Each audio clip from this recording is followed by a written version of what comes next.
Hello again, back in my natural environment. We have been looking at what it takes to plan a strong online course.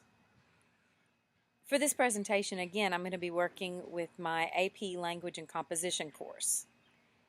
This course largely focuses on critical reading and rhetorical analysis. The students in this class are 11th grade AP students. As we all know, communication and collaboration are absolutely key in any course, but even more important in an online course. The digital basis makes it a little more difficult for students to interact. This is one of the reasons why blogs are a great tool for this. Too many times students take notes and they get caught up in reading narrative literature and they get engrossed in the story without focusing on really thinking analytically. Now, this is great if you're in a juicy beach read, but when they're reading for analysis, it really poses a threat.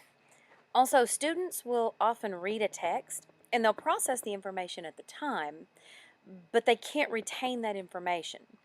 So, by requiring a blog for each section, it forces students to think beyond the plot and just focus on the author craft and really examine the structure and the literary elements.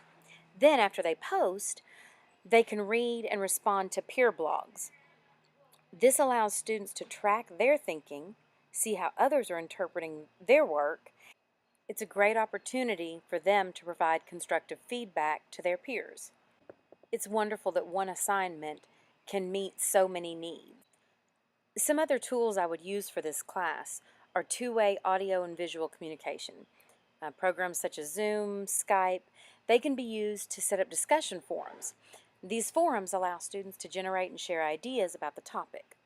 They're user-friendly, web-based, and they're a great opportunity for students to interact real time.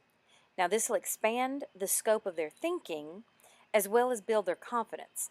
Once they find that other students have similar ideas and are struggling in many of the same areas, they begin to feel more a part of the group. I've also become a big fan of audio-visual presentations. Students can use video editing software to create a presentation, much like we are doing, and they're able to share their interpretation of the text. This ensures that they're able to process the information fully and have a strong enough understanding. It's said that people learn as much from teaching material as they do from completing the work themselves, because to explain a concept to others, you really have to have a deeper understanding of it. This is where it forces the students to think in higher order terms. For my content, the last two questions really are linked together. The most difficult activity for this would be general reading checks. With the plethora of online resources, it's easy to collect information from study guide websites, Cliff Notes, Spark Notes, and the dreaded Wikipedia. And students don't actually have to read the text and originate their own strong ideas. Now, this presents a barrier for the instructor because it's challenging to know whether the student is really reading and comprehending the text or just pulling information from outside sources. Traditional methods of reading checks, such as recall or simple questions, multiple choice, those kinds of formats, they could easily be overcome with a simple Google search. So the biggest challenge is differentiating between students who are truly learning and students who are just learning to play the game. In this way, technology truly is a double-edged sword. These students are highly motivated. They know they're going to go to college, and they need the online experience.